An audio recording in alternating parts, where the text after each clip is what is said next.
Dainik Savera TV ਦੇ ਨਾਲ जुड़ चुके हो ਤੁਸੀਂ ਤੇ ਮੈਂ ਖਾਂ ਜਸਪਾਲ ਸਿੰਘ ਸੰਧੂ। 84 ਦਾ ਉਹ ਵੇਲਾ, ਉਹ ਕਾਲਾ ਦੌਰ ਜਿਹਨੂੰ ਅੱਜ ਵੀ ਸਿੱਖ ਯਾਦ ਕਰਦੇ ਨੇ ਤਾਂ ਕਾਲਜੇ ਧੂ ਪੈ ਜਾਂਦੀ ਹੈ। ਉਸ ਨੂੰ ਲੈ ਕੇ ਵੱਡਾ ਬਿਆਨ ਦੇਸ਼ ਦੇ ਪ੍ਰਧਾਨ ਮੰਤਰੀ ਨਰਿੰਦਰ ਮੋਦੀ ਹੁਣਾਂ ਦੇ ਵੱਲੋਂ ਦਿੱਤਾ ਗਿਆ। ਉਹਨਾਂ ਕਿਹਾ ਕਿ ਆਰਐਸਐਸ ਨੇ ਮਦਦ ਕੀਤੀ ਸੀ ਸਿੱਖਾਂ ਦੀ। ਜਦੋਂ 1984 ਦੇ ਦੰਗੇ ਹੋਏ, ਦੰਗਿਆਂ ਵੇਲੇ ਜਿਹੜੇ ਲੋਕ ਸਿੱਖ ਦਿੱਲੀ ਦੇ ਵਿੱਚ ਰਹਿੰਦੇ ਸੀ ਉਹ ਘਰਾਂ ਤੋਂ ਬੇਘਰ ਹੋ ਗਏ ਤਾਂ ਉਸ ਸਮੇਂ ਤੁਹਾਨੂੰ ਦੱਸ ਦਈਏ ਕਿ ਬੇਘਰ ਹੋਇਆਂ ਨੂੰ ਆਰਐਸਐਸ ਨੇ ਸ਼ਰਨ ਦਿੱਤੀ ਸੀਗੀ। ਜਿਹੜੇ ਉਦੋਂ ਲੋਕ ਬੇਘਰ ਹੋ ਗਏ ਕਿਉਂਕਿ ਪ੍ਰਧਾਨ ਮੰਤਰੀ ਉਸ ਸਮੇਂ ਜਦੋਂ ਇੰਦਰਾ ਗਾਂਧੀ ਹੁਣਾਂ ਦਾ ਅਸੈਸੀਨੇਸ਼ਨ ਹੋ ਜਾਂਦਾ ਤਾਂ ਉਦੋਂ ਸਮੇਂ ਸਿੱਖਾਂ ਨੂੰ ਘਰ ਦੇ ਵਿੱਚੋਂ ਕੱਢ ਕੇ ਗਲਾਂ ਦੇ ਵਿੱਚ ਟਾਇਰ ਪਾਏ ਗਏ, ਸਿੱਖਾਂ ਨੂੰ ਸਾੜਿਆ ਗਿਆ ਔਰ ਉਸ ਤੋਂ ਬਾਅਦ ਸਿੱਖਾਂ ਨੂੰ ਆਪਣੇ ਘਰ ਛੱਡਣੇ ਪੈ ਗਏ ਔਰ ਉੱਥੋਂ ਵਾਪਸ ਆਉਣਾ ਪੈ ਗਿਆ ਜਾਂ ਜਿਹੜੇ ਰਿਸ਼ਤੇਦਾਰ ਸੀ ਉਹਨਾਂ ਘਰੇ ਸ਼ਰਨ ਲੈਣੀ ਪੈ ਗਈ।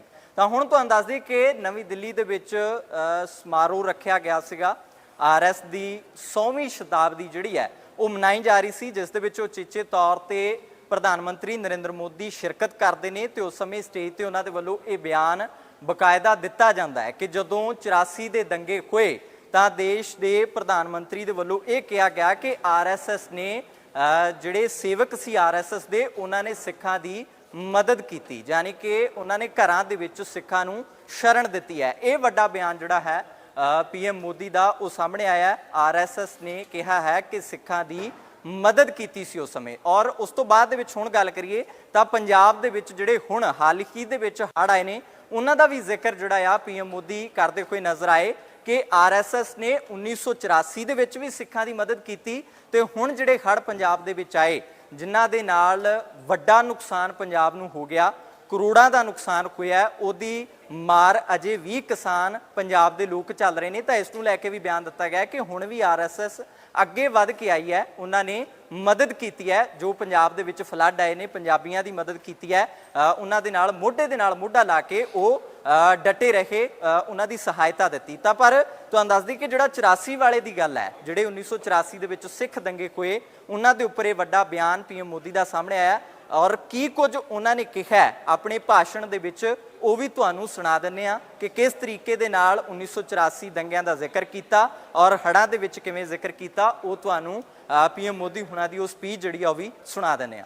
अभी यहां हमारे एक स्वयंसेवक ने इतनी सुंदर प्रस्तुति दी, शून्य से एक शतक बने, शून्य से एक शतक बने, अंक की मन भावना, भारती की जय विजय हो, ले हृदय में प्रेरणा, कर रहे हम साधना, मातृभू आराधना। और उस गीत का संदेश था, हमने देश को ही देव माना है और हमने देह को ही दीप बना करके जलने का सीखा है। वाकई ये अद्भुत था। साथियों, प्रारंभ से संघ राष्ट्रभक्ति और सेवा का पर्याय रहा है। जब विभाजन की पीड़ा ने लाखों परिवारों को बेघर कर दिया तब स्वयंसेवकों ने शरणार्थियों की सेवा की। संघ के स्वयंसेवक अपने सीमित संसाधनों के साथ सबसे आगे खड़े थे। यह केवल राहत नहीं था, यह राष्ट्र की आत्मा को संबल देने का कार्य था। साथियों, 1956 में 1956 में गुजरात के कच्छ के अंजार में बहुत बड़ा भूकंप आया था। तबाही इतनी बड़ी थी, चारों ओर विनाश का दृश्य था। उस समय भी संघ के स्वयंसेवक राहत और बचाव में जुटे थे। तब परम पूज्य गुरु जी ने गुजरात के वरिष्ठ संघ के प्रचारक वकील साहब को, जो समय गुजरात का कार्य संभालते थे, उन्हें एक पत्र लिखा था। उन्होंने लिखा था, किसी दूसरे के दुख को दूर करने के लिए निस्वार्थ भाव से खुद कष्ट उठाना एक श्रेष्ठ हृदय का परिचायक है। साथियों, खुद कष्ट उठाकर दूसरों के दुख हरना ये हर स्वयंसेवक की पहचान है। याद करिए 1962 के युद्ध का वो समय, संघ के स्वयंसेवकों ने दिन रात खड़े रहकर सेना की मदद की, उनका हौसला बढ़ाया, सीमा पर बसे गांवों में मदद पहुंचाई। 1971 में लाखों शरणार्थी पूर्वी पाकिस्तान से भारत की धरती पर आए। उनके पास न घर था न साधन। उस कठिन घड़ी में स्वयंसेवकों ने उनके लिए अन्न जुटाया, आश्रय दिया, स्वास्थ्य सेवाएं पहुंचाई, उनके आंसुओं को पोंछा, उनकी पीड़ा को साझा किया। साथियों, एक बार, और हम जानते हैं 1984 सिखों के खिलाफ जो कत्लेआम चलाया गया था, अनेक सिख परिवार संघ के स्वयंसेवकों के घरों में आकर के आश्रय ले रहे थे। यह स्वयंसेवकों का स्वभाव रहा है। एक बार महात्मा गांधी जी वर्धा में संघ के शिविर में गए थे। उन्होंने भी संघ में समता, ममता, समरसता, समभाव, मम भाव, ये जो कुछ भी देखा उसकी खुलकर तारीफ की थी। और आप देखिए, डॉक्टर साहब से लेकर आज तक संघ की हर महान विभूति ने, हर सरसंघ चालक ने भेदभाव और छुआछूत के खिलाफ लड़ाई लड़ी है। परम पूज्य गुरु जी ने निरंतर न हिंदू पतितो भवेत की भावना को आगे बढ़ाया। यानी हर हिंदू एक ही परिवार है, कोई भी हिंदू कभी पतित या नीचा नहीं हो सकता। पूज्य बाला साहब देवव्रत जी के शब्द भी हम सबको याद है। वो कहते थे, छुआछूत अगर पाप नहीं, छुआछूत अगर पाप नहीं तो दुनिया में कोई पाप नहीं है। सरसंघ चालक रहते हुए पूज्य रज्जू भैया जी और पूज्य सुदर्शन जी ने भी इसी भावना को आगे बढ़ाया। वर्तमान सरसंघ चालक आदरणीय मोहन भागवत जी ने भी समरसता के लिए समाज के सामने स्पष्ट लक्ष्य रखा है और गांव गांव तक इस बात की ज्योत जगाई है। क्या है वो? उन्होंने कहा, एक कुआं, एक मंदिर और एक श्मशान। इसे लेकर संघ देश के कोने कोने में गया है। कोई भेदभाव नहीं, कोई मतभेद नहीं, कोई मनभेद नहीं। यही समरसता का आधार है, यही सर्वसमावेशी समाज का संकल्प है। और संघ इसी को निरंतर नई शक्ति दे रहा है, नई ऊर्जा दे रहा है। साथियों, जब 100 साल पहले संघ अस्तित्व में आया था तो उस समय की आवश्यकताएं, उस समय के संघर्ष कुछ और थे। तब हमें सैकड़ों वर्षों की राजनीतिक गुलामी से मुक्ति पानी थी, अपने सांस्कृतिक मूल्यों की रक्षा करनी थी। लेकिन आज 100 वर्ष बाद जब भारत विकसित होने की तरफ बढ़ रहा है, जब भारत दुनिया की तीसरी सबसे बड़ी इकोनॉमी बनने जा रहा है,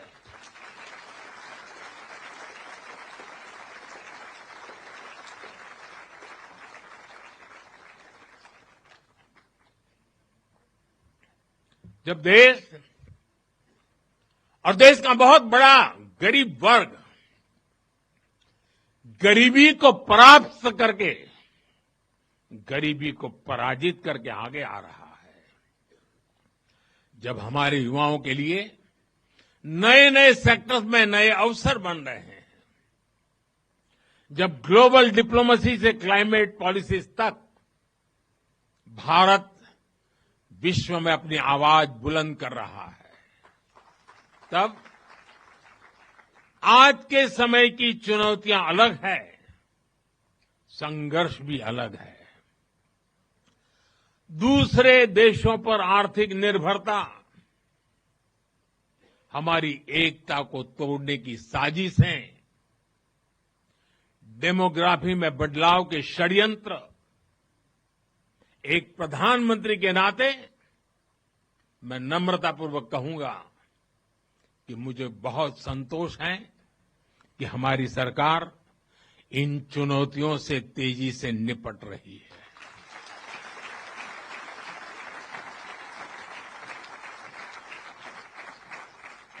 वहीं एक स्वयंसेवक के नाते मुझे ये भी खुशी है कि राष्ट्रीय स्वयंसेवक संघ ने न केवल इन चुनौतियों को पहचान की है, बल्कि इन चुनौतियों से निपटने के लिए ठोस रोड मैप भी बनाया है।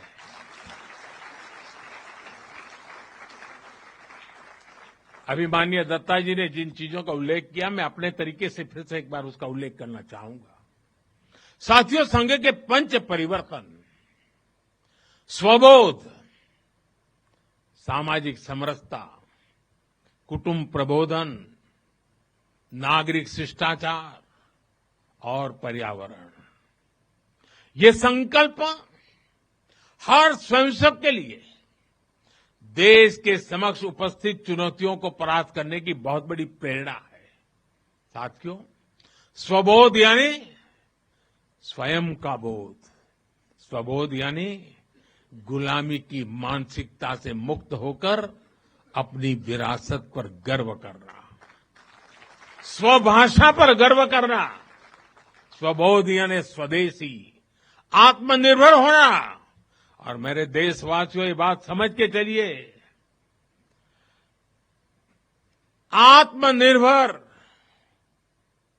ये विकल्प के तौर पर नहीं है, ये अनिवार्यता के रूप में है।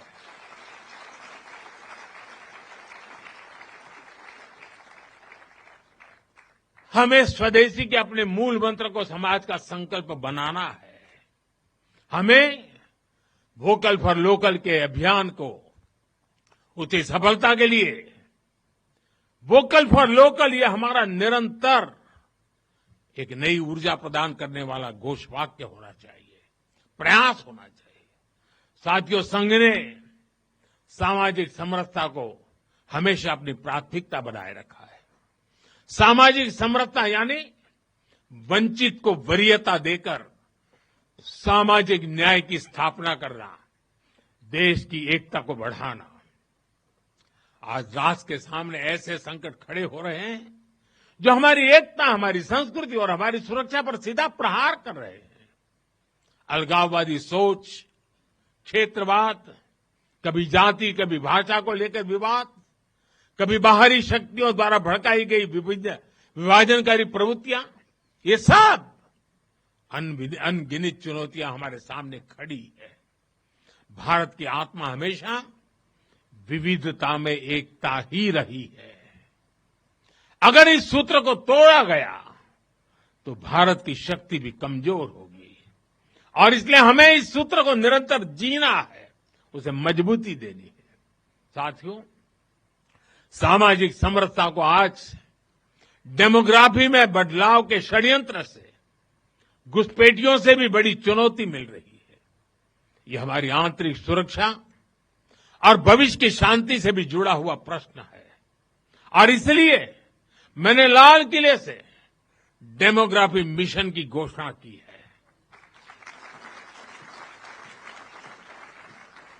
हमें इस चुनौती से सतर्क रहना है, इसका डटकर मुकाबला करना है।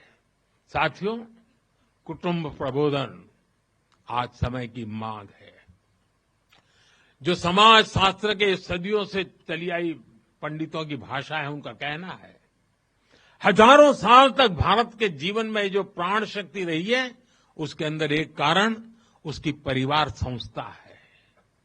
भारतीय समाज व्यवस्था की सबसे मजबूत इकाई अगर कोई है तो भारतीय समाज में पनपी हुई एक मजबूत परिवार व्यवस्था है। कुटुंब प्रबोधन यानी उस परिवार संस्कृति का पोषण जो भारतीय सभ्यता का आधार है, जो भारतीय संस्कृति से प्रेरित है, जो जड़ों से जुड़े हैं। परिवार के मूल्य, बुजुर्गों का सम्मान, नारी शक्ति का आदर, नौजवानों में संस्कार, अपने परिवार के प्रति दायित्व को निभाना, उसे समझना, उस दिशा में परिवार को, समाज को जागरूक करना बहुत ही आवश्यक है।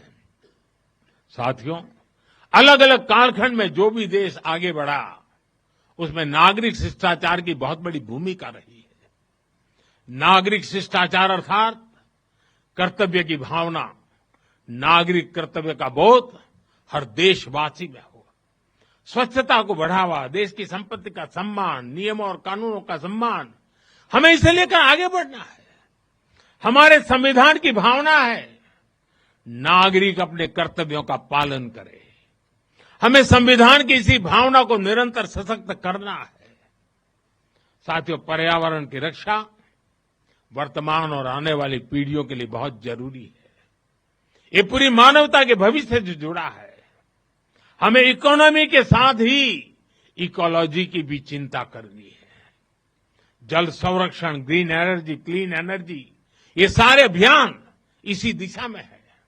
साथियों, संघ के ये पंच परिवर्तन, ये वो साधन है जो देश का सामर्थ्य बढ़ाएंगे, जो देश को विभिन्न चुनौतियों से निपटने में मदद करेंगे, जो 2047 तक विकसित भारत के निर्माण का आधार होंगे।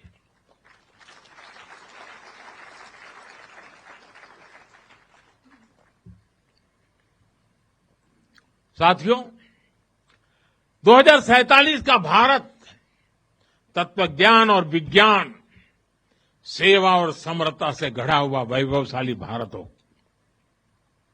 यही संघ की दृष्टि है, यही हम सब स्वयंसेवकों की साधना है और यही हमारा संकल्प है।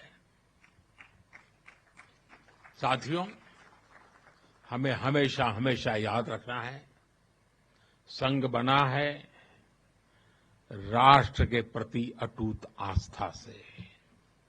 संघ चला है राष्ट्र के प्रति अगाध सेवा के भाव से। संघ तपा है त्याग और तपस्या की अग्नि में। संघ निखरा है संस्कार और साधना के संगम से। संघ खड़ा है राष्ट्र धर्म को जीवन का परम धर्म मान करके। संघ जुड़ा है भारत माता की सेवा के विराट स्वप्न से। साथियों, संघ का आदर्श है संस्कृति की जड़ें गहरी और सशक्त हो। संघ का प्रयास है समाज में आत्मविश्वास और आत्मगौरव हो। संघ का लक्ष्य है हर हृदय में जन सेवा की ज्योति प्रज्वलित हो। संघ का दृष्टिकोण है भारतीय समाज सामाजिक न्याय का प्रतीक बने। संघ का ध्येय है विश्व मंच पर भारत की वाणी और भी प्रभावी बने। संघ का संकल्प है भारत का भविष्य सुरक्षित और उज्जवल बने। मैं एक बार फिर आप सभी को इस ऐतिहासिक अवसर की बधाई देता हूं। कल विजयादशमी का पावन पर्व है।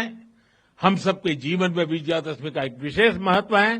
मैं उसके लिए भी आप सबको शुभकामनाएं देते हुए मेरी वाणी को विराम देता हूं। बहुत बहुत धन्यवाद।